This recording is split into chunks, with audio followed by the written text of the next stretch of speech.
और हमें एक सर्कुलर आया था होटल में कि ये चीज़ें नहीं करनी है आपको,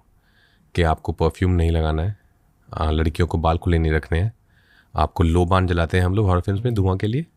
लोबान यूज़ नहीं करना है, और प्लीज़ ग्रुप में जाना है, अकेले कहीं नहीं जाना है। तो हमने कहा ओके। तो मैंने परफ्यूम नहीं लगाया उस दिन कि रिस्पेक्ट देम, वो लोकल है, उनको पता है, और लोबान नहीं यूज़ कर रहे थे। तो अराउंड 2:30 बजे के आसपास नाइट शूट था,